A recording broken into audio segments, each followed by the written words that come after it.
Hello, Lopers. I'm JD Rader, UNK student athlete, and your host of Loper Insider, a weekly video segment that we are starting to do in the hopes to inform more people about the great things going on here in Kearney and at UNK. This week, we're going to focus on football and volleyball.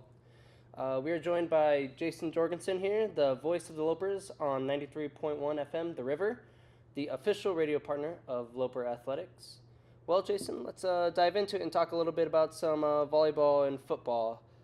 First off, Loper football. We're going into week 7 now. The Lopers are now 4-2, and they've had a pretty good season so far in the MIAA.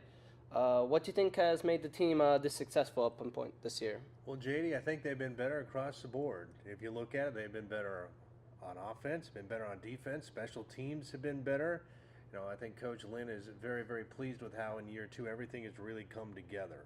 Offensively, they moved the ball better. There's been more big plays. Of course, Darius Webb's had a great season. The offensive line has been good. You look at the defensive side of the ball, they continue to be second in the league in passing yardage given up. So everything's come together. There's been an injury here or there.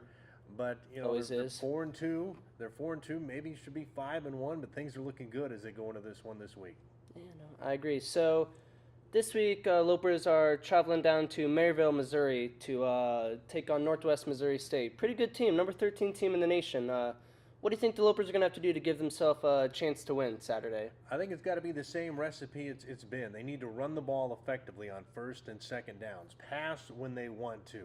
On the defensive side of the ball, try to make Northwest Missouri one-dimensional. They like to use a lot of different personnel. They don't do a ton of things fancy, but they know what they do. They do it very well. But a year ago, Northwest Missouri came in here and they had their hands full with the Lopers. Yeah, they shut UNK out, but at the end of the day, they knew they'd been in a game. So I think with the way things have been going, UNK has to feel good about things and feel that if they go in there and if they get off to a good start, they've certainly got a chance to be in the ball game and potentially pull off what would be a huge win. No, yeah. I mean, I feel like they have the chance to be in almost any game this year against any opponent. Now, this is a really good opponent. Do you think the Lopers win Saturday, they'll start to get some national attention, maybe even crack the rankings, the national rankings? I can't guess on the rankings because it's been a while since UNK has had a record 4-2. This is the first time since they've been in this league they've been in 4-2. But if they go to Maryville and if they win that game, they will at least be getting some votes. And I know people around the league have really started to notice. When I talk to other play-by-play guys and folks in other institutions in the league, they're like, what's going on in Kearney? And a win on Saturday would certainly push that agenda forward. No, yeah. So now switching over to volleyball. Home games Friday and Saturday. Friday, the Lopers take on Missouri Southern State, and then Saturday, Southwest Baptist at 3 p.m. Obviously, our Lopers are good. They're the number 3 team in the nation. But this conference is tough, Look, they're one loss to Washburn this year, so what are the Lopers going to have to do to keep their winning streak and keep winning, especially at home, alive? Well, I think just keep doing what they've done. It's been an interesting blend of there's not a big hitter there or someone who's going to be, an All-American, but this is a fun team to watch. They're very balanced. Of course, Kendall Shore, she's coming off a big week in which she was named the Conference Hitter of the Week.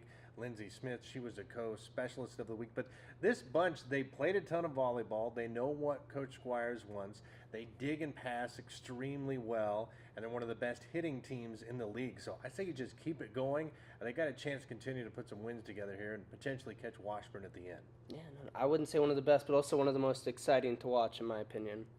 So now, senior libero Ellie McDonald. She's looking to possibly break the all-time career dig record. Do you think she gets it done Friday, and do you think she has a chance to maybe break through on the regional level, playing defense as well? I think she does. What a career she's had. Just quietly gone about and done her thing. I mean, that is her job on the team, and she does a wonderful job, and how great for her to break a record. Anytime you break that kind of a milestone, I can't even imagine as an athlete getting it done, but if you can get it done at home when your team is winning, that's the best way to do it. Yeah, so once again, we invite all the fans to come out Friday and Saturday to the Health and Sports Center here on UNK. The Lopers will try to extend their home winning match to 63 and 64. Make sure to go to lopers.com for schedule updates and changes. Next week, we will highlight a couple of other things, possibly a couple of other sports. We hope that you've enjoyed this segment, and we hope you continue to tune in. I'm JD Rader, your host of Loper Insider. Jayson Jorgensen, the voice of Loper Athletics on 93.1 FM. Thanks for watching.